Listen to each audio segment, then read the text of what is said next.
Good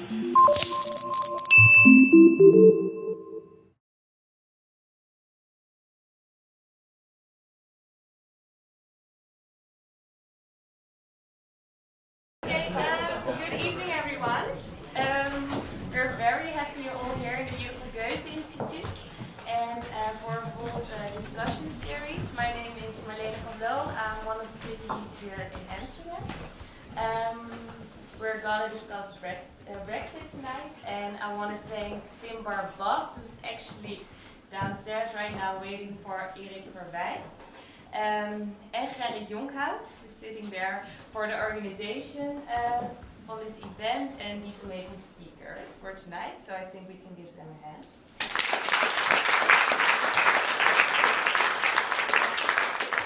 Afterwards there will be an opportunity to have some drinks with each other for all the Volt members here. Henri Prijs is here as well, and we would love to talk to you later. And yeah, and then I want to introduce you our moderator for tonight, Suzanne. Sule? Yes, that's right. And we're very happy with her, and I'm loving her.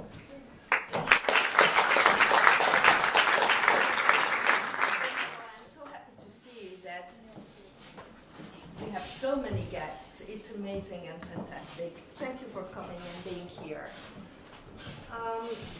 As you know, these are very exciting times, not only historic due to the fact that the United Kingdom decided to leave the European Union, but because yesterday Prime Minister Boris Johnson presented his concrete new proposals in order to get a deal.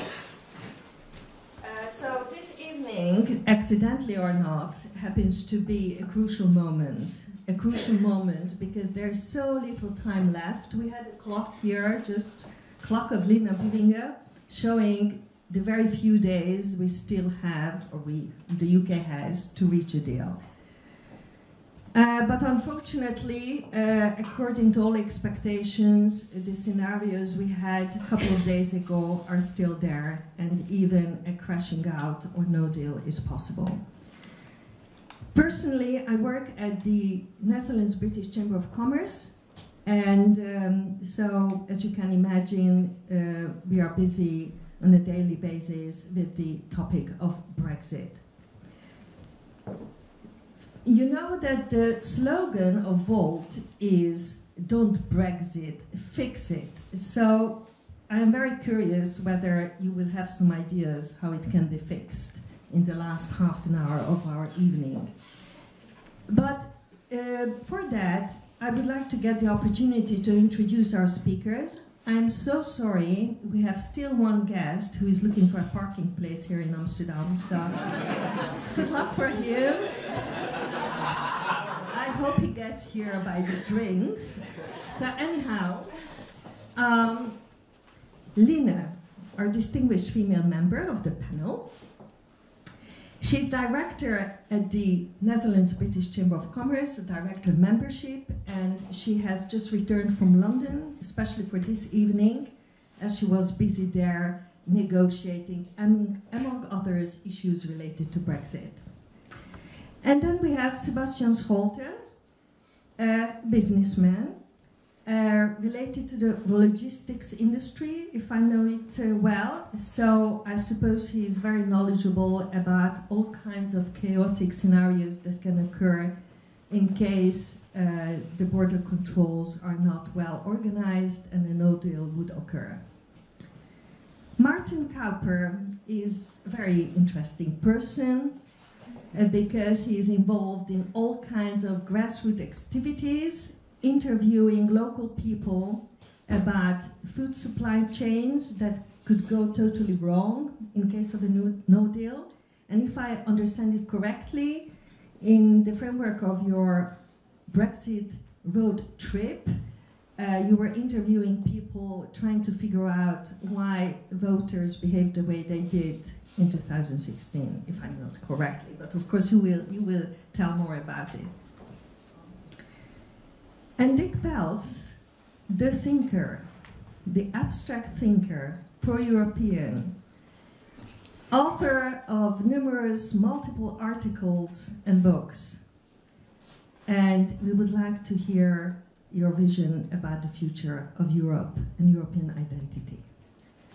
So, welcome, and this seat, you know, I'm superstitious, so I'm not going to introduce him unless he's here. So you will see who is our fifth guest. And now, we have a basic question for this evening. And this question is the following. Assuming that Brexit will happen, what are the political, geopolitical, and economic consequences for the EU, the UK, and the Netherlands?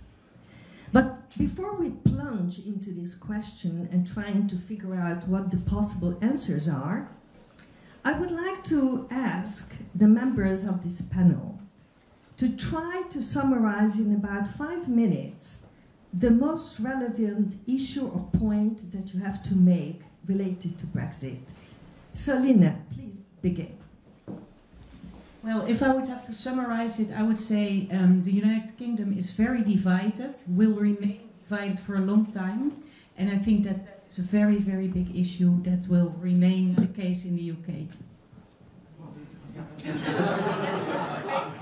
I thought it was 5 minutes. I was still thinking of what I was about to say, so no, maybe I'll explain a little bit what I've done previously. I was previously the CEO of Untitled Logistics until the 1st of July. Untitled Logistics is a big logistics service provider with a lot of trucks, about 1,000 trucks, and 20,000 crossings across the channel every year. So very big exposure with the UK. And based on that, I've been very much involved with the Brexit and also with all kinds of scenario planning that we did. And we also had, established a situation room where, in the event of a no deal, which is the worst deal to happen, right? A no deal where you have a disorder completely, what we would do, because 1 minute of delay in the tunnel will cause about 10 kilometers of traffic. So imagine what a traffic jam there will be when there's a no deal. With more than 2 million truck movements a year just in the tunnel alone with the train. If you would substitute that by, for example, to thinking, if you would air freight lift this, right, you would need an equivalent of 600, 747 daily freighters just between the UK and England. The problem with the no deal, let me rephrase that. You have, of course, a soft Brexit and a hard Brexit, and both will imply some customs regulations, but it will be with a transition period where we have time to prepare. With a no deal, there's no time to prepare, and certainly, and I don't want to badmouth the English here, but I've experienced also with a lot of our customers, the English are not very well prepared for this. The Europeans are a lot better prepared for this with extra inventory. Just to give you a highlight, I spoke with somebody from Honda, and they have extra stock of 1 month. That means that almost 9% of your total sales sits there doing idle, doing nothing, and that's a huge cost for the businesses. But going back to the soft and hard Brexit, it will of course affect trade, and it will affect volumes, which is not good, I think. But with a no deal, we'll get probably chaos because a lot of companies are not prepared for the customs regulations and the preparations.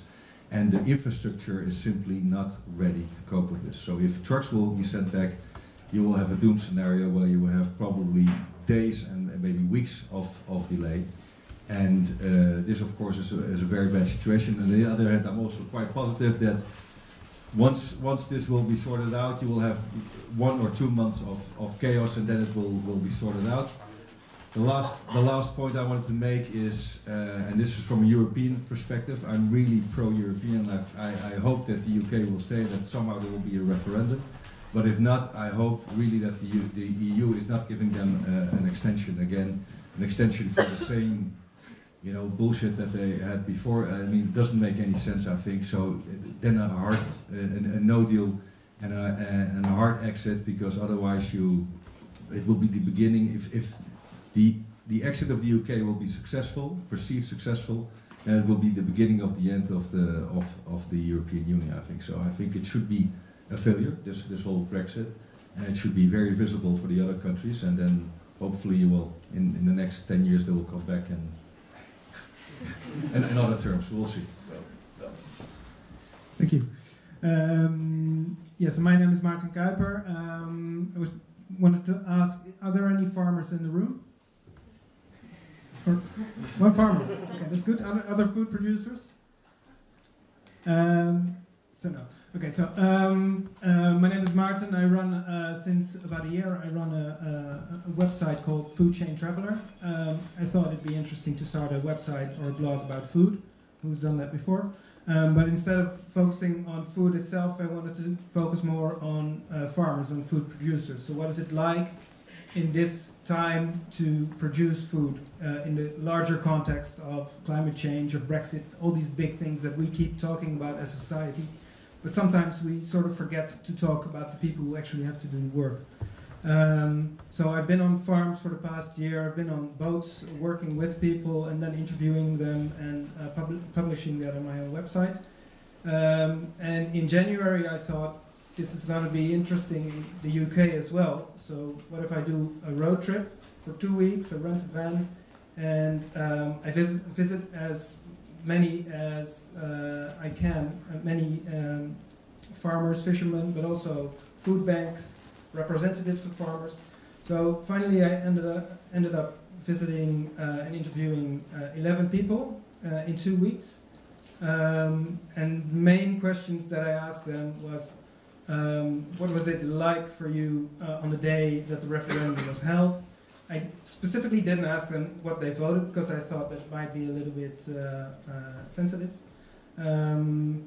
But especially also, what is it like for you for the past 2.5 years to live in this condition? And the most important thing that came out consistently is that people don't have an horizon. So if we try to answer this question here tonight, that's been on their mind for 3 years, and they're not planning beyond that. So I'm asking everyone, what are you doing to plan for the next year? But they don't know if they're planning for an export market that they usually produce for, or if that market is going to be gone. So if, for instance, if you have a sheep farmer, a lot of lamb is exported to Europe and outside, that market could completely be gone after Brexit. When I was there, the newspapers, I was there in February, the newspapers were counting down the same way we are doing now, because back then it would have happened a lot sooner.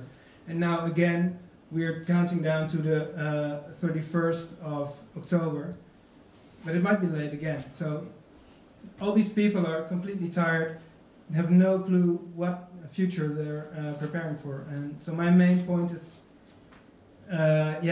for their sake, I hope they will know soon what they have to deal with, so they can actually get on with their work.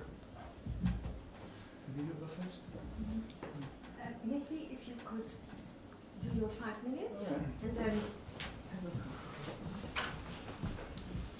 continue. Well, I was introduced as a writer, so I may be excused for having written something, which is sort of going to read to you. Slides? Are we going to the slides from everyone? I skip my slides. So. Okay. They're at the end.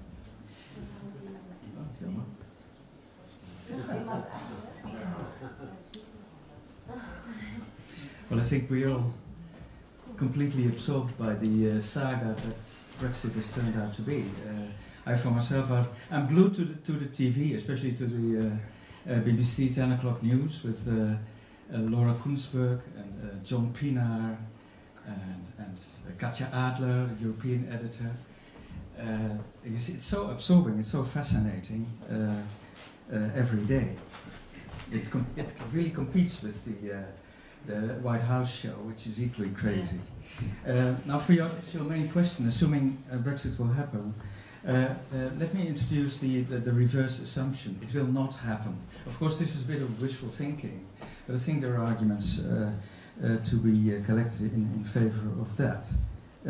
But whichever way it goes, I think we're in the middle of a battle for the soul of Europe, of which Brexit is only a local skirmish. What are the stakes? The second one? Maybe I can illustrate the frontispiece of my little book, A Heart for Europe. and of course its title.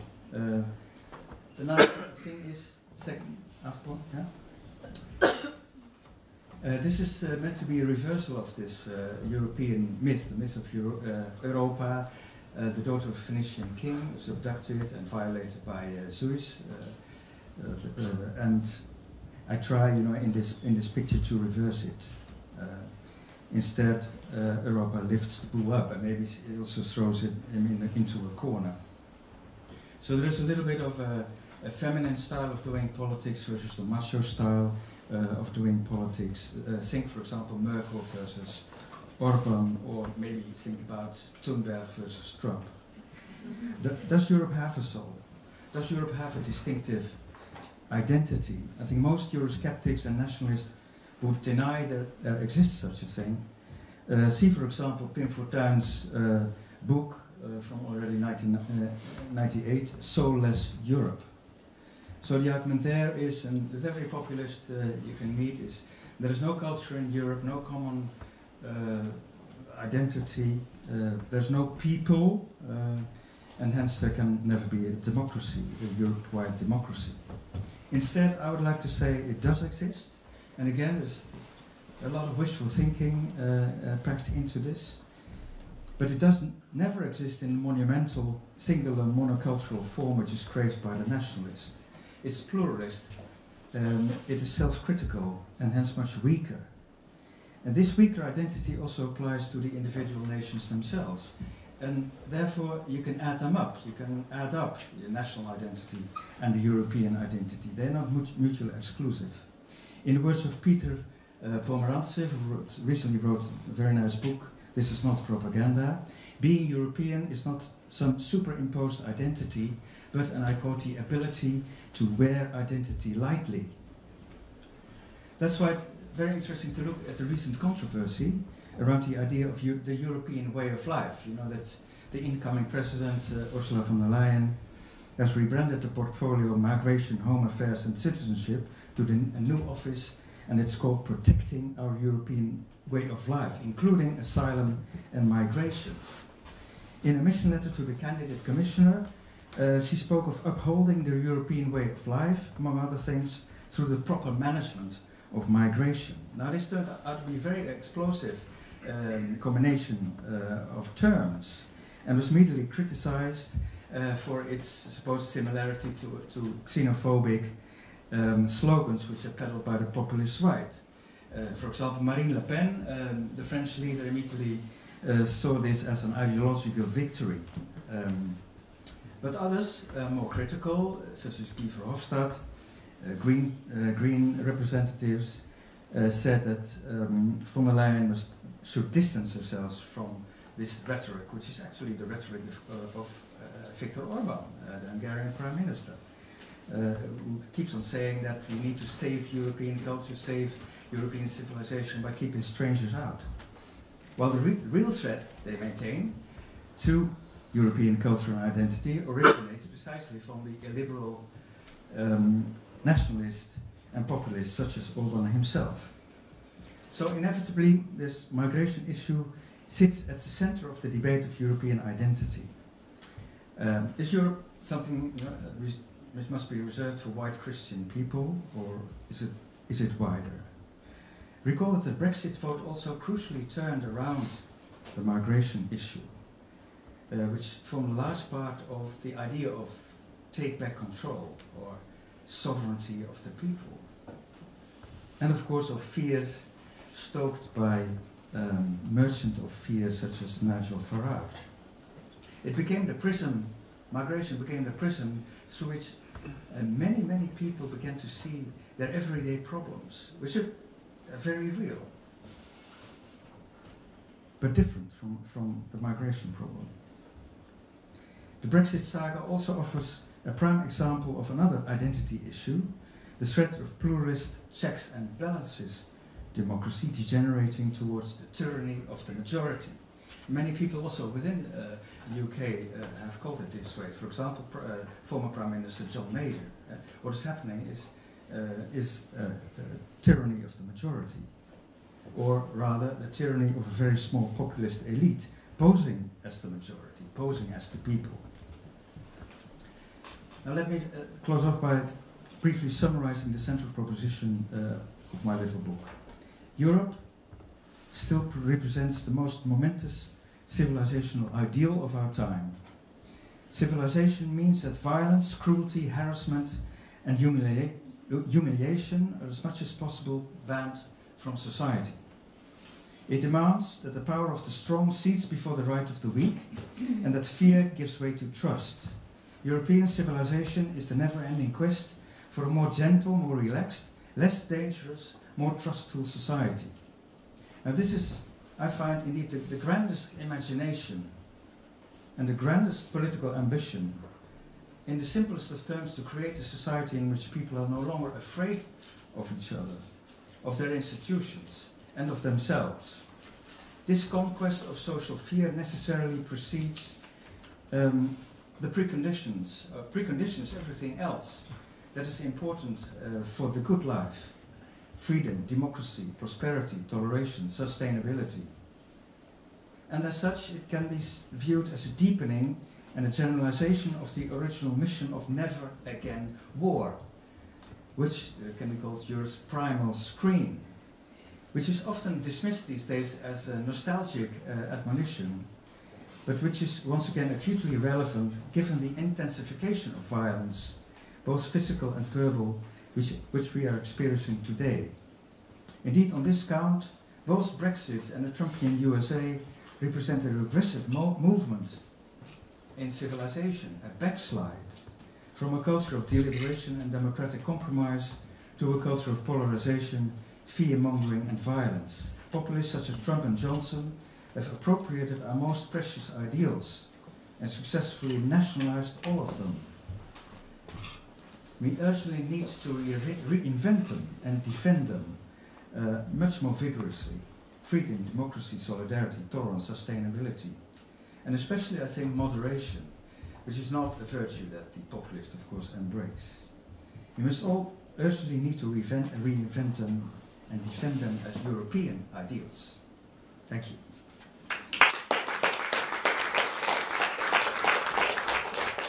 Thank you so much. And let me introduce our fifth guest. So happy that you could find a parking place. Great. So Erik, could you please introduce yourself and tell us in 5 minutes what is for you relevant about Brexit?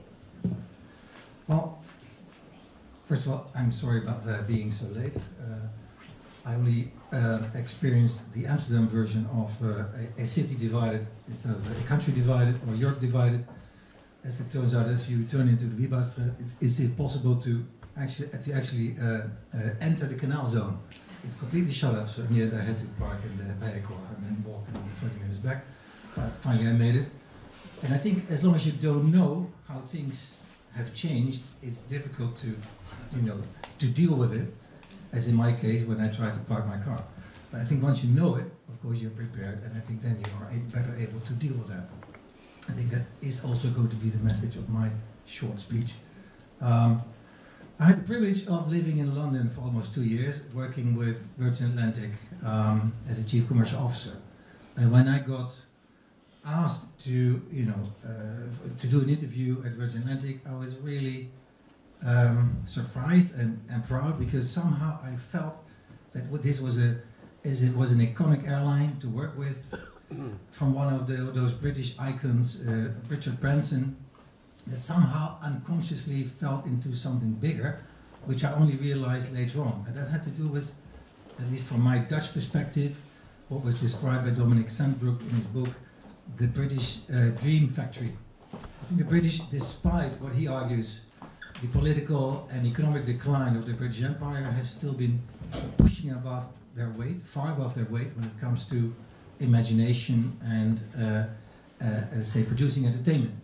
Whether it's about books, Tolkien, J.K. Rowling, Agatha Christie, or it's about films, or it's about pop music, David Bowie, Elton John, Beatles, Rolling Stones. It's amazing how much the British culture has brought the world.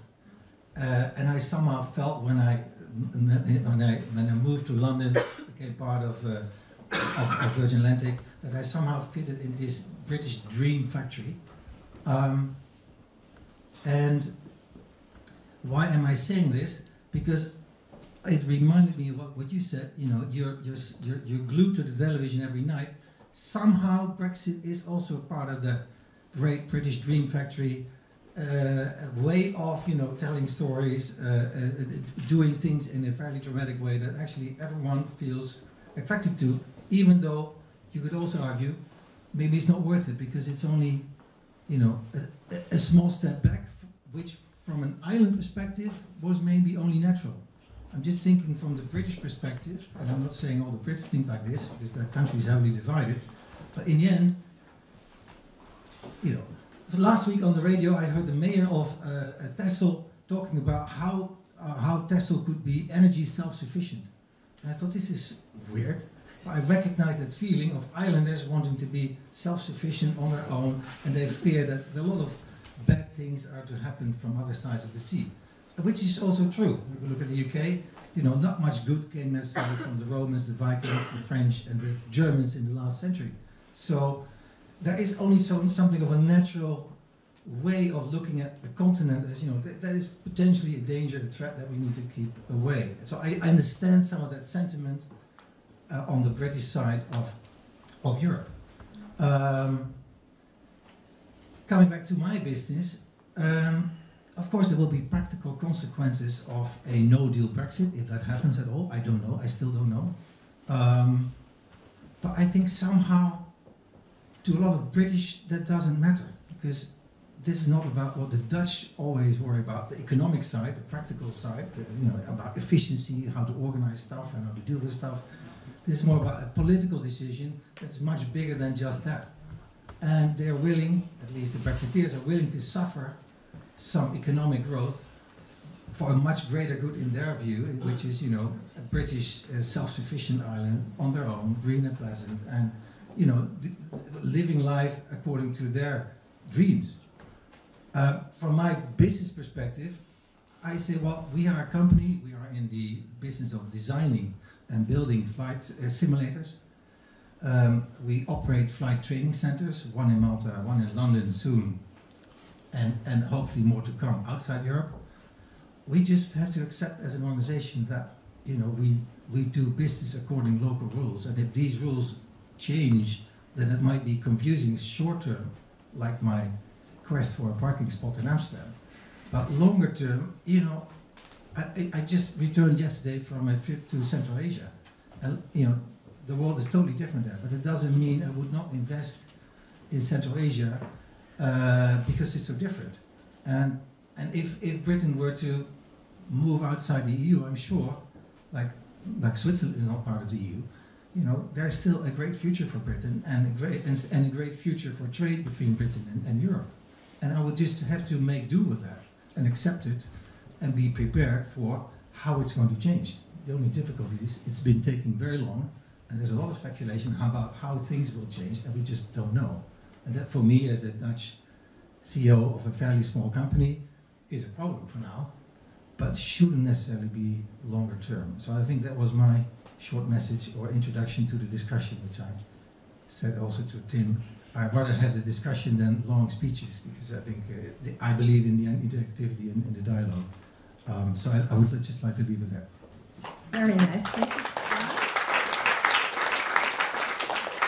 I'm sorry, it was not discrimination, but if you want to still have your slides, because you took only 1 second to speak, so maybe just, you know, to rebalance. That would be great. So we are 28 days away from the Brexit day, and does anybody know where we are going? Can you raise a hand if you know where we're going? Well, you are of course right, because all scenarios are still on the table, either no deal or an extension. So obviously for businesses this is terrible, for people it creates uncertainty. But this is where we are. And as Suzanne said, I just flew back from London today, where we yesterday had a meeting with the Dutch ambassador and a lot of our members to discuss the proposals from Mr. Johnson. And I will try to update you in a few minutes on where we stand and where we might be heading. So if you look at the next slide, I'll first tell you what has happened so far, only just this last month, and you can see what impactful events already took place. Then I'll explain a little bit about where we're heading and some other topics like a possible election coming up. Now, what has happened so far after the summer? So only as of the 4th of September, there has been a lot of change already. You have no doubt seen that there was a prorogation of the UK Parliament. So they were all sent home, all the parliamentarians, the MPs. The Hillary Benn bill was passed. I was there in the House of Commons when, amongst others, Hillary Benn, but also some Tory rebels, as you might have heard, passed an amendment which says if there is not a deal on the 19th of October, the Prime Minister has to ask for an extension. And as you know, Mr. Johnson is not very much in favour about that idea. Now, then the UK government has sent some non-papers to the EU. Non-papers, it sounds a bit strange, but it's actually a very normal sentence for not official technical papers. Some first ideas on how to solve the backstop issue, because as you might know, the backstop is something that the Prime Minister wants to take out. Now then Mr. Juncker, who is close to leaving the office, said, yes, we can have a deal. And it would, of course, in some ways be a great legacy as well, I think. Then Labour finally took a position, and I already said that there's a big division, and it was also mentioned by you. There's a big division in the UK. It is old, young, but it is also amongst business people. There's a division, do we want to remain in the EU or not? And this division goes through the current political parties. It goes through the Conservative Party. This is why the rebels were taken out. But it also goes through Labour. So Labour took a lot of time to think about how they should position themselves. And in the end they said, well, if we would form a government, we would try to get a sensible, credible, much better deal, and then do this in a referendum against Remain. So actually they're not really taking a position. They try to keep both sides on board. Now then in the Netherlands, D66 together with other parties introduced their dual nationality plan. And the UK yesterday, Boris Johnson at a Tory party conference in Manchester made their new proposal. Now, and then, what are we going to do in the coming 28 days? As you can see, we are right now on October the 3rd, so the party conference has just finished yesterday, and we are in a period that Parliament was suspended and will be suspended, prorogued again on October the 8th, until the Queen's speech on the 14th of October. What will happen then? That is the big question. Will there be a vote of no confidence in the government, which could trigger an election? It's very unclear at this moment, but what is very clear that there is a European Council, the 17th and 18th of October, and that's the moment where there should be a deal. If there's not a deal, then you will see on October 19th the Hillary Benn bill sets to trigger a request for an extension, and the big question, of course, is Mr. Johnson going to do that?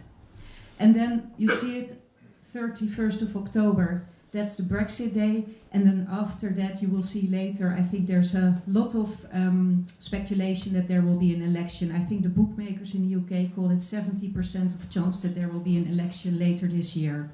And I don't know who of you have seen the newspapers, but you see Boris Johnson, ever since he became Prime Minister, full in the election mode, taking a cow to the farm and visiting hospitals. So yes, I think there's a big chance that there will be an election. And then on the next slide, it's a bit of detail, and I won't use all of my time. But this is basically what the 5-point plan from Mr. Johnson is, and it is about removing the backstop. And basically, if I would have to summarize it very briefly, they would leave the customs union in 2020, which means they can make trade deals, for example, with the US and with other countries, while still respecting the Good Friday Agreement. And if you look on the next slide, that's indeed how Mr. Johnson is selling it. He's saying we are removing the backstop. As you already mentioned, we are taking back control. That was a very successful campaign by Mr. Cummings. And this proposal is supporting that. it protects the Good Friday Agreement, and it gets the UK out of the customs union so that they can make free trade deals with, amongst others, the US. Now, what can we say about if this deal is going to work or not? Obviously, this is a starting point. Our position is that it would be much better to have a deal than a no deal. It would be very damaging. And there's a lot at stake for the Netherlands because the UK is a very important trading partner for us and also a very important political ally. We are like kindred spirits in the sense of the free trade. So for the Netherlands, a deal would be much better. The official reaction as it was given by Mr. Verhofstadt, he said, I see 3 fundamental problems. It harms Ireland's all-island economy.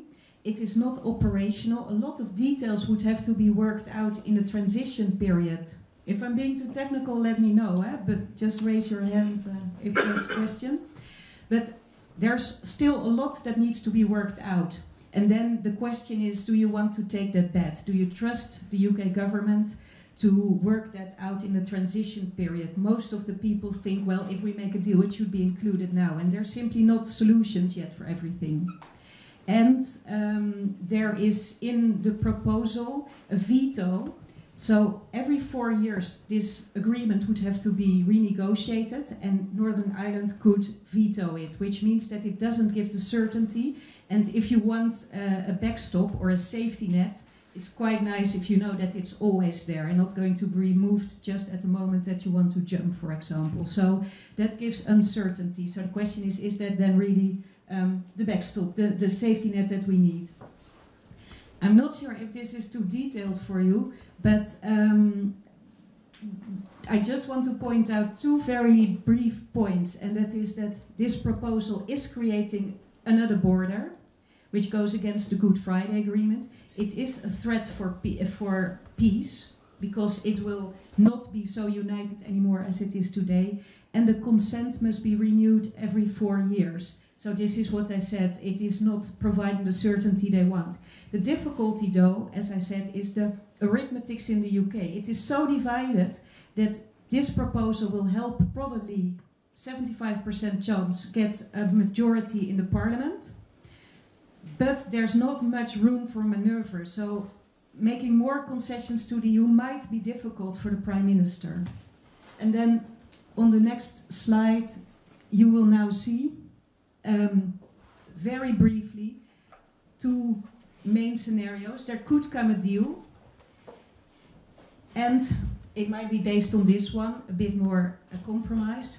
Then Parliament could agree, and then there will be a Brexit on the 31st of October, a transition period, and then an election.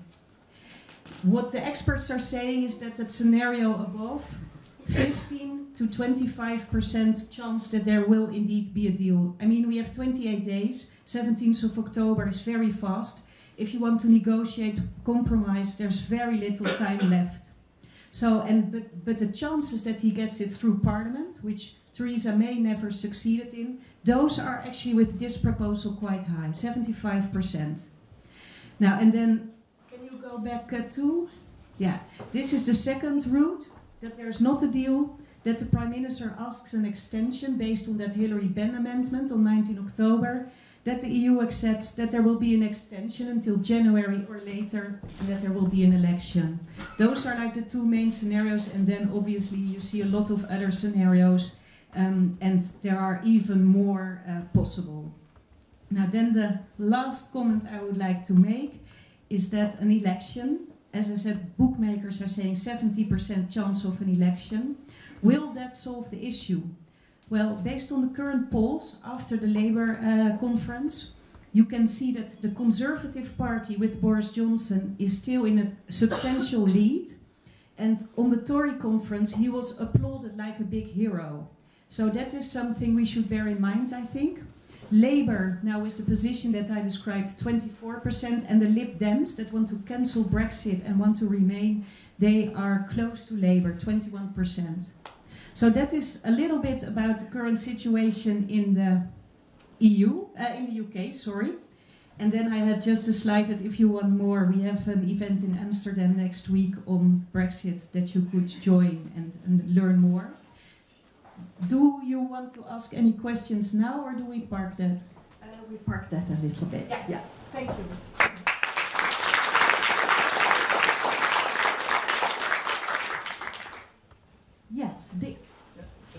question? Yes. Because I think there's at least one scenario missing, or maybe a detail in one of the scenarios that you presented. That's maybe there's no deal.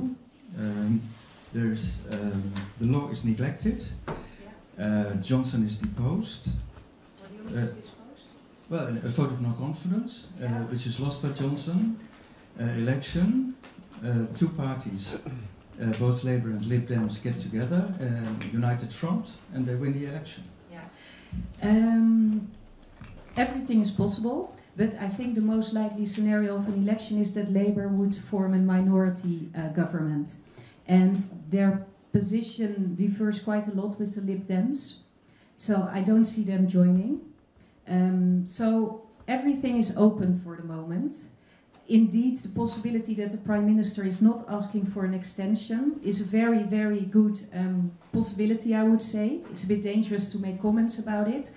But indeed, he is saying, I rather die in a ditch than ask for extension, which doesn't really sound like he's planning to do it. It would also not be good for his credibility in the elections, because he is all the time saying, I'm going to get Brexit done by October 31st. So if he asks an extension very relaxed on the 19th of October, he would have quite an election problem. So what I think is that if he's not asking for an extension on October the 19th, and which he actually should do according to the law, there's going to be a lot of chaos those last days of October. And to be very honest, I think we might be heading for that. Thank you so much. As I can see your diagram, there are more reds of no deal than a deal or extension.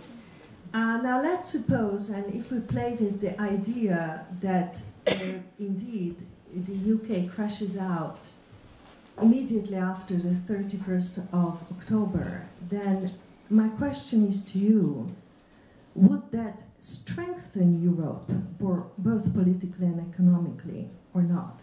After all, during the negotiations, to everybody's huge surprise, there was a wonderful united European Union front. Nobody expected that. Even, I think, the Russians, who had paid a little bit into the Brexiteers campaign, hoped that it will create a huge, nice mess in Europe. And that turned out to be different. So what's your take on that? I can be very clear. I think October 31st, the UK leaving the EU, I think that the chance is there, but it's not very likely, because there simply is an amendment of Hilary Benn saying that they should ask an extension if there's no deal. If there would be a no deal, I think it would be very, very damaging, and both for the UK and the EU. So I think it's very undesirable. Full stop. Yeah, maybe I agree with you. Maybe add to that. I think it's also good to have clarity. Even though it's the most unfavorable situation, a lot of companies I talk to, they are holding investments and they're not taking any decisions right now because they don't know where it's going. Even though this outcome is not the most positive, at least it's clarity. So we can deal with it. Maybe, and just very quickly to answer your question, will Europe be more stronger? Of course, Europe will be weaker in the economic, but also in the political, the world platform and the negotiations with trade deals, but also with arm deals and with the United Nations and NATO, etc. But at the end, I think it will unite Europe more, especially if this Brexit is perceived as not being very positive. It will make maybe the bond between the remaining EU countries stronger. I would like to make one point on the tiredness amongst people and companies, because obviously I think it even goes for all of you, but also for companies and our members. Everybody hears a lot about Brexit and everybody is tired. Companies have been preparing already 2 times for a deadline, building stocks which are very expensive, preparing. And then another extension. So yes, they are annoyed with it. So yes, we hear it. But last week we had a Brexit task force meeting at VNO-NCW, and we asked to all the companies, what would you prefer? A no-deal Brexit on October 31st or an extension and again uncertainty? And thank God, I think, everybody in the room said we would prefer extension and then longer uncertainty, because everybody knows that despite all this annoyance and uncertainty, how damaging a no-deal will be. So I understand the emotions of the tiredness and the annoyance and the changes and the unclarity, but I hope that we will always remain looking at the facts and stay rational and convince all the other people to think like that as well, because this emotion of tiredness should never win from the damage that a no deal would do. You want to respond? I must say, I lived in London when the referendum was held, and I was really surprised and slightly shocked that this was the outcome. But over the last couple of years, I've become much more, let's say, calm about the whole thing. I just wonder, isn't it the Dutch saying, het mens leidt het meest onder het lijden dat hij vreest? So maybe some of the import tariffs and customs cost will go up, and that means, you know, the cost of importing a good from Britain or exporting a good from Europe to Britain will go up 10 to 15%. But that's not the whole cost price. You know, above that you still have distribution costs and retailers and everything. So I just wonder, if prices go up 4, 5, 6, 7% on certain products, is that the end of it? I mean, when I lived in London, the British pound was valued at 130. When I left, it was valued at 110. I think that has had a much bigger impact on that kind of stuff. And I just believe we are so much more flexible, agile, and resilient. I just don't believe that 5% here or 8% there is going to make the world totally different. I just don't believe it. Just convince me how this would radically change the world. The Brits will still want to eat tomatoes and pork, which is coming from the Netherlands, unless they would start producing it themselves. So maybe their breakfast will become 20 cents more expensive. Is that the end of the world? For some people it is. For a lot of people, actually. I've always been surprised about the resilience of the British, and that's a very generalistic saying. I shouldn't say that, because you can't say the Dutch or the Italians or the Brits. But I just don't believe that this is honestly, for many people, the end of the world. I just don't believe it. So this relates to the last interview that I did while traveling in the UK. It was with a food bank. And already food banks in the UK before Brexit see the demand rising, and more food banks are being started into the country. So a lot of people will be hit by this and will be more reliant on food banks and other institutions, because the government spending under the Tories are not going to be increasing probably. So I think it's easy for us to say the British are resilient, but I think it's going to be the most of the people that I spoke to, and I also did an interview with Caroline Steele, who's an author of Hungry City, so that's about how to feed a city. Her perspective on it is the UK will crash out, no deal. There will be chaos. For 1 year, 2 years, after 5 years, UK will be crawling back to the EU, because it's not going to work. So my question maybe to the panel is, do you see that happening? If the UK leaves the EU, is there a way back? Or is that it? I will come back to your question, because I think it's a very good one, but to your comment, there are good reasons that the EU has decided to build a single market. In the integrity of the single market is very important. There are so many advantages for business. I think one of the good sides of Brexit is that a lot of people nowadays know what is a customs union, what is a single market, what are the benefits. They realize that we can travel freely to the UK. So there are so many advantages of the current EU single market, and this Brexit is like unscrambling scrambled egg. So it is impossible nearly, and it affects so many different aspects. It's not only will they have tomatoes in the supermarket, will they have flowers, but yesterday, for example, one person said all this uncertainty, it is on the long term a big risk for the investments. You see already that investments in the UK are going down. Companies are withdrawing. So if it's our second trading partner, so if that is already dropping, it's also influencing the Dutch economy. It is influencing the level of innovation, of research. It is like this scrambled egg. It affects so many different points. I think the whole world is in turmoil. I mean, the US is the US still a reliable partner? What about China? What about the Russians? I think we just have to get used to a slightly more rough world today than it ever was, or perhaps in our dreams it could have been. So I think investments are stopped if there's no certainty about the future. There will never be certainty about the future, but once there is clarity on Brexit, I'm sure business will return. The UK still are a huge market with almost 70 million consumers. I just don't think those people will still continue to live and travel and work and eat. So I think life will continue. It is almost like, you know, you would almost think I'm a Brexiteer. I'm not. I would have voted Remain. But I just feel that the left in general are exaggerating the issues. Yeah. I think the British will just make do. They will. That's how they. Don't you think there's a bigger issue here, apart from the percentages and the economics of the case? And you can argue in favor of the, economically you can argue in favor or against Brexit at length, but there are different issues also.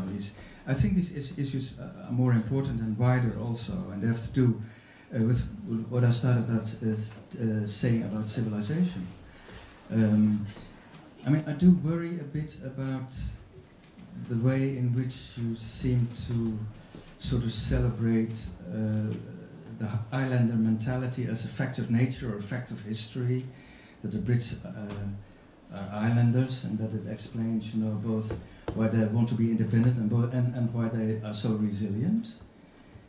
Whereas all the problems that are facing us all across the world, not simply in Europe, are border crossing problems.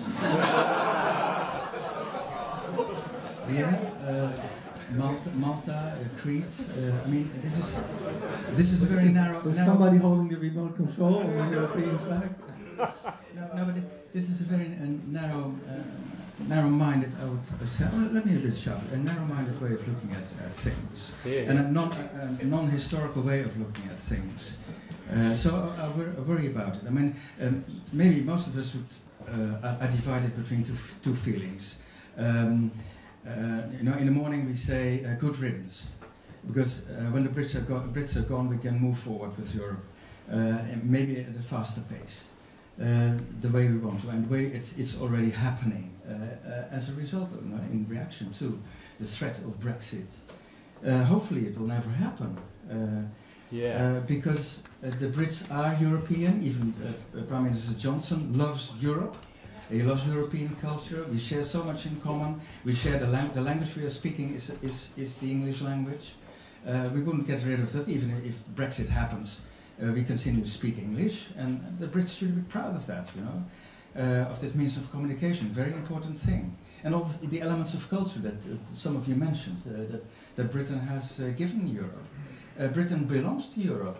And I think, you know, to hammer on something like sovereignty or islander mentality, or independence, feelings of independence, cravings for independence, is wrong, because that's precisely the story that the populists are telling the British people. And maybe they've convinced half of the British people in thinking in this way, and which makes, you know, which gives us the opportunity, maybe also the duty, to try to reverse it. And I think a lot of British politicians are trying to do so, trying to make the case to the British people that they belong to Europe, and that it's important to feel European, and that there's no clash between having a British identity or an islander mentality and love for Europe. Thank you so much. Really, let's clap our hands for our speakers. And now it's your turn. So we have Tim here, and just raise your hands and ask questions. So this gentleman first. Oh, okay. Thank you very much. Very interesting conversation. When I listen to it, it sounds like a bunch of observers. We're all judging who's right and who's wrong. I'm new to Volt. This is my first experience participating in a Volt event. It's a European organization coming from the idea that, you know, we are one continent, we should be together. My question really is, and I can see what you're saying, you know, I could live without my legs too. You know, I could be in a wheelchair and it's fine. But is that my desired way of living? That's my question. And my question is there anything that Volt as an organization could do or could create, whether it's a feeling or a sentiment or something, that would unite, that would create a future that inspires people, and that would create something that we could look forward to? I think it is a very, very good question, and something that's very desirable, because in the end there are a lot of things that unite us. What we have done in this summer, we had a dinner with all Dutch and British CEOs and the ministers from Britain and the Netherlands. And it was a celebratory dinner, which is quite strange in this time, maybe you would say, but still, there is so much that unites us. We need each other. This was, of course, from a business perspective, but there's also other perspectives. So I do think it is possible. And I think it's something we should strive for. What you should not underestimate, and it has not been mentioned yet, is that the tabloids and the media in the UK are very negative about the EU. So I think promoting the advantages of EU membership more would already change maybe the perspective a lot. But yeah, I think it is very important to focus on the things that unite us, and definitely between the Netherlands and the UK in business world, there is definitely still this feeling that we need each other. We've been century-old, having century-old trade relations, and indeed we will always probably have it on the long term. So yeah, maybe the others can build on that.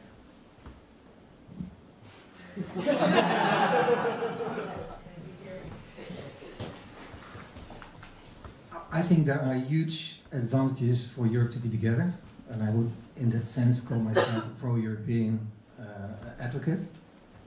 I'm just, you know, I would not compare Britain leaving the EU as somebody being disabled and not having any feet any longer.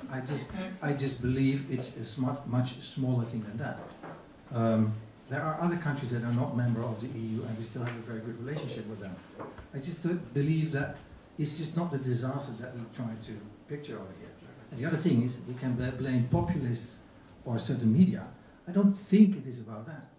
It is about fundamental differences in opinion or concerns by people that are voiced by populists or certain media that have not maybe been taken seriously for a long time. And I've heard many reasons, and I've read about many reasons, which I understand have led to this outcome of the referendum. I'm not saying that I would have voted the same. No, I would have voted on the Remain side. I'm just not into this. We are Europeans and we know better, and it's just the populists and some of the tabloids.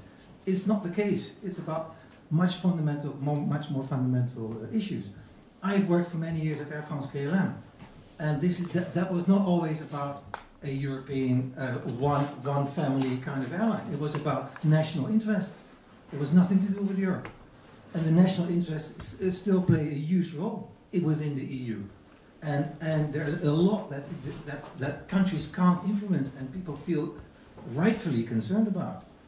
And where there's issues about migration, or I think the Brexit was a nice example of perhaps the end of liberalism or globalism of the last 50 years. And now we have to find a new way and finding a new balance between regional identity, local identity, and working together and avoiding conflicts, trade conflicts, wars, and what have you. I don't know where it is going, but the fact that many countries seem to be taking a slightly different course is not the end of the world. Maybe I'm too much an optimist to believe that is the case. And you call me naive, but I just don't believe it is that. Thank you so much. No, I'm for global trade, and I think if you look, for example, what global trade has contributed to the world's GDP and health, if you look, for example, at China, that has been the factory of the world in the last 20 years, I mean, hundreds of millions of people have been lifted out of poverty. And if it's well organized and without corruption, I think global trade and free trade is the best that is there for our global wealth, right? I mean, and to get less poverty in the world. Yes, Brexit is maybe a small negative effect on the economic growth worldwide. Maybe the trade war with the US and China, US and Europe will have a bigger effect. But if this is the beginning of nationalism and protectionism, protectionism is only there to protect your inefficient industries. There should be open competition worldwide. I mean, you should not protect your own inefficient industries. But then again, you see I think to quote somebody from Great Britain, Churchill, he said, the longer you can look back in history, the better you can predict the future. And if you see in history, there has always been cyclical, right? So maybe this is another cycle, and a lot of people young haven't experienced. Well, of course, a lot of people haven't experienced the world wars, but there's been a lot of economic growth, and it's very easy to be, sorry to say so, a socialist and very left in very good economic times. But maybe we need another crisis again, and then the people will start thinking differently again. I don't know. Thank you so much. Please, the next question. Hi, my name is Lotte, and actually, exactly regarding what you were saying, I was wondering, we talked about what would happen immediately after the Brexit, or after the 1st of October, and what will happen in the long term. Like, will Britain survive, and will Europe survive? But we know from history that often small events trigger bigger happenings, like the financial crisis that we noticed. And I was wondering what you expect in that way, if this could trigger another financial crisis, but also what we could do as Europe or as the European Union to at least prepare ourselves for the quick events that could follow a Brexit. Thank you. Well, I just said something about it, but maybe about the financial crisis. I mean, I think this is the longest period of economic growth that we have experienced worldwide, and I think it's overdue that we will have a crisis, economic or financial crisis in the next 2 years, I think. So, independently of Brexit. Yeah, and there's already starting a recession in Germany, and in the UK they're already very close to a recession. So it's very likely that will happen. Next question. I don't know if I'm asking the right person, but is there anything that we could do to prepare, not so much just for Brexit, as in the short term, okay, companies should stock up, but to think about how to prevent this? I think Erik, you said it, it's agility, and the only certainty that you have is uncertainty. So be agile and prepare for that. And in answer to your question, what a lot of companies have done because of the threat of Brexit is double check how they can improve their business model, how they can be more efficient, how they can improve their profitability. So that might already be a positive angle of it in the preparation as a learning of Brexit. So I think that mindset, like, hey, this all is now at stake, let's try to prevent damage to our company, that whole being sharp on the ball, that is already a gain in how to improve our competitive advantage and our position. We have time for 5 more questions. Depending on the answers as well. Well, mine is not so much a question, but I'm definitely for Europe, otherwise I wouldn't be here. However, I'm not in favor of staying together through coercion, and I feel like sometimes that's what we're doing in the EU. So what someone mentioned, I don't remember who, about giving a bad example to a country. But if you look at the numbers, I think that people in the UK are actually, they want this Brexit to happen. If you look at who they vote for, who they support, I think that's what's going on. No, it's not. It's the half Well, of the country. it's not the majority, but it's a big part of the population. We can't ignore that. And now you have anti-EU movements in other countries. And I'm definitely scared of them myself. But we should listen to them and maybe, you know, introspect a little bit about the state of the European Union. I mean, we're struggling. So we should probably ask ourselves why. And we shouldn't be together for an happy, right? Any reaction to that? I think I can take the mic. Thanks. Was it on? It is on. 52% in 2016, which are two numbers which have changed since then. Yeah. And there have been suggestions that the Brexiteers are so afraid of a second referendum because they are dying out. And young people being born who potentially could vote for Remain, adding to the electorate in big numbers. So it's a bit disingenuous, maybe, to this little fact, but the British people does not exist, and the Dutch people doesn't exist either. And I think I disagree once again with you there, talking about the influence upon people by, let's say, the yellow press, Brexiteer politicians, conservative politicians such as Johnson, is Brexiteers. I think the people's worries are, this goes for every populist movement in Europe, and also for the UK.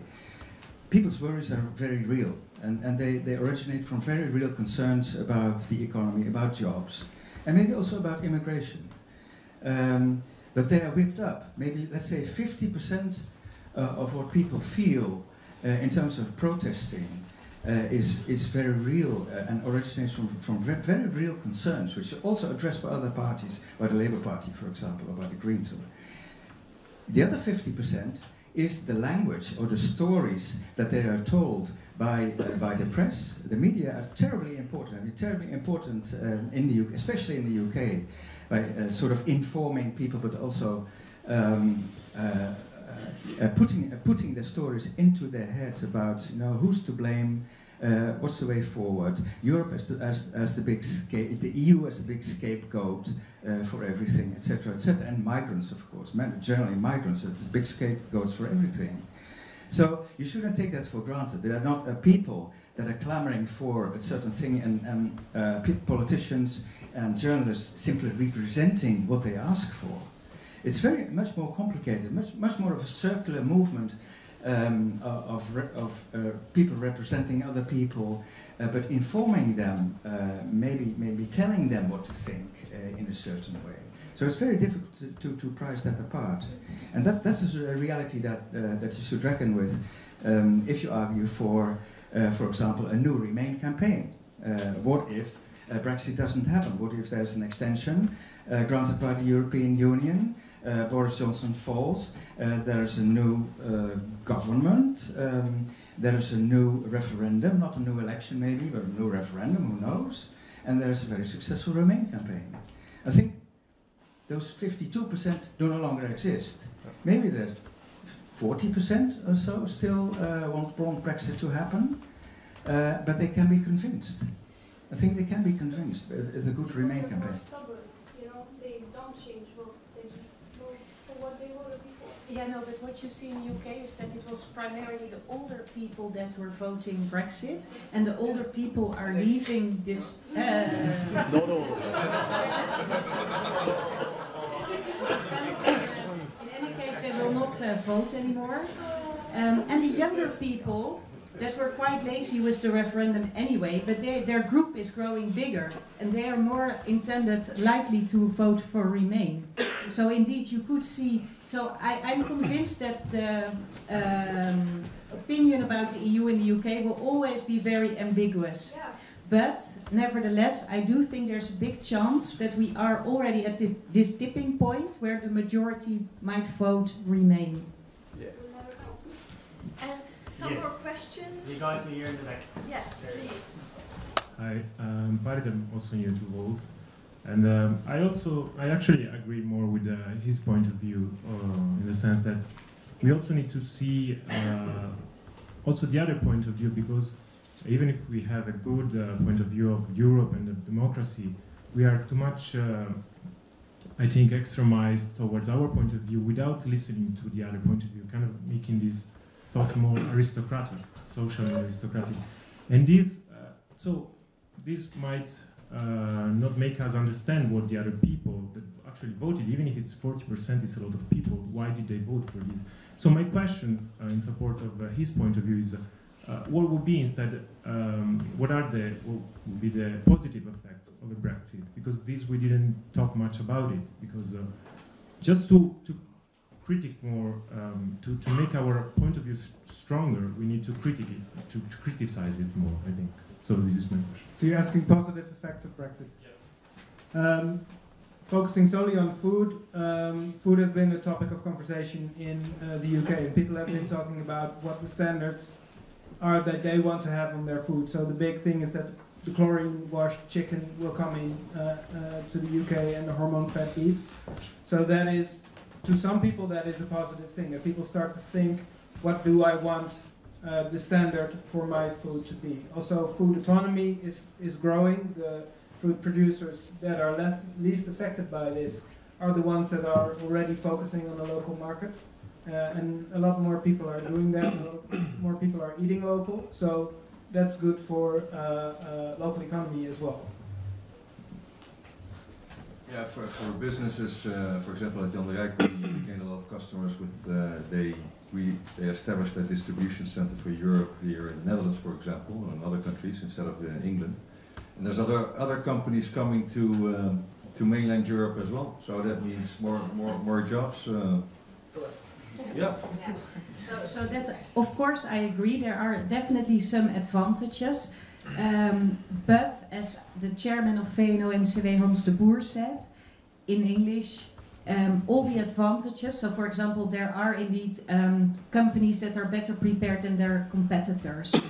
So, and there are consultants that give Brexit advice, that win new assignments, or accountants. There's more customs, maybe. So, yes, there are businesses growing, but overall for the Dutch economy, these advantages are a silver lining on a big cloud, I would say. Once again, I would see more negatives than positives, but I think we should take this crisis in the Chinese tradition as an opportunity to really think about, what is going wrong and why is it going wrong. And I just believe that many people are not willing to look in the mirror and say, okay, maybe there are some fundamental issues that we in our country or in Europe have been neglecting for too long, and how do we start really addressing it rather than just window dressing them. And I think as long as we don't do that, you will see these events continue to happen, because a lot of people are fed up by politicians that are just not taking their concerns seriously enough. So I may sound like a right-wing guy, which I'm not, but I do believe that there is a lot of also this idea that the people on the Brexit side only voted for Brexit because they were misinformed. I think that you're underestimating fundamentally some of the issues in society. It's not about that. It's about not willing to look in the mirror and see what's wrong about our current system, our current decision making, some of the negative effects of globalization. I've been to China many times. There is no fair trade with China. So let's face it and let's start doing something about it.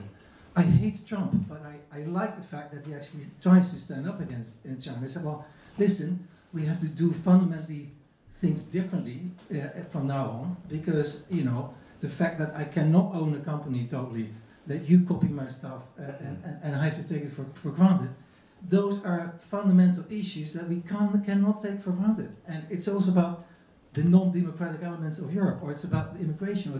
I can mention 10 issues which are not properly addressed and which people feel that for whatever reason they should vote for something else, which is not going to bring them the solution, which is going to be a huge disappointment, because Brexit is not going to solve the issues of the problems of people in Britain. But I just hate this idea of, we are right and they were wrong, they were stupid, they were misinformed, and this is Europe, everything is going well, and I miss that self-criticism, and I think we can do much better. Globalization is not good for everyone, and certainly a lot of people that voted for Brexit were the victims of globalization. Their job is now in China, is no longer in Britain. And maybe that's the way things go in the long term. But people that are in that situation have a problem, and that should be addressed. And that's my point. So I would say the positive thing should be, we should become a little bit more self-critical and have real discussions amongst each other and make real choices. So that's the positive effect. That should be the positive effect. That's what I hope. Yeah? Become self-critical. One more question. Oui. As the only Brit in the room, you might have noticed I've been getting slightly frustrated because this whole debate seems to be about economics and about the financial aspects and so little about people. Now, on one day in June 2016, a very small majority voted in favour of Brexit, probably influenced by an illegal campaign. That referendum would never have stood had it been a legal referendum. I mean, 17 million people voted for it, but 40 million didn't. And if you also include people like me, Brits abroad, and you include EU citizens, there's no way that referendum would ever have been passed. I think it's very nice to talk about what we're going to do now, and I see there the option of either a deal or no deal. The other option is the more likely option I still see, and that is no Brexit. And that would be on the basis of a second referendum where people are much better informed now than they have been in the past. So this was very nice. As you know, after this event here, we are not going home because we are getting drinks downstairs. But before that, I would like to ask all of you whether you think after the 31st of October, will there be a deal or not? Yes or no? Yes, it will be a deal. Yes or no? No. Yes or no? No. Yes or no? I have no Yes or no? And so now you, those who think that it will be crashing out and no deal. How many of you? How many of you think that Britain will crash out with a no deal after the 31st? So Brexit will happen with a no deal? That's right. That's the question. Just a question. Raise your hand. Just a question from my side, because you talked about the fact that there's a law that has been passed that basically makes it illegal for the Prime Minister to go for a no deal. How can it be possible? I mean, I don't understand why we are debating whether there's going to be a no deal or... I love optimists. if it's a law, I mean, and the Prime Minister is not respecting the law, can he do it? Or, I don't know. Well, then you can raise the question whether it's a rule of law. It is a very good question, but we are living in times, as they say in the UK, in uncharted territories. Only, I think, 2 weeks ago or 1 week ago, the Supreme Court said that the decision of the Prime Minister to prorogue Parliament was unlawful. So we live in quite special times, and to answer your question, maybe it goes a bit in detail, but there are certain loops in the law. For example, calling a state of emergency based on riots, fear for riots. It goes maybe a bit far in detail now. But normally you would say if it's the law, of course this will happen. But even I believe last Monday or this Monday even, Labour had a meeting with other opposition parties like, okay, we've got this law, now what can we do to make sure that no deal is not going to happen? How can we increase the likelihood that we ask for an extension? So even they are not sure about it. So yes, it's law, but I don't think a lot of people are feeling very calm about this. So it's Italian law.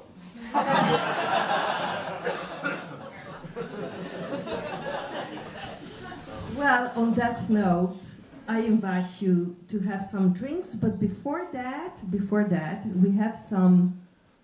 Tim, you are the. Oh, yes, the president. Sorry.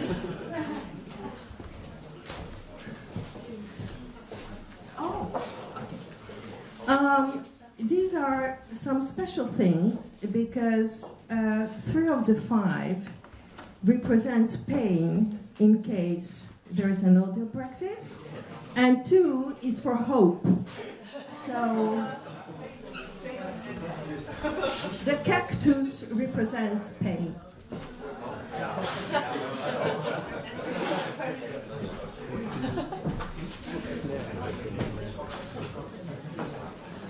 Thank you so much.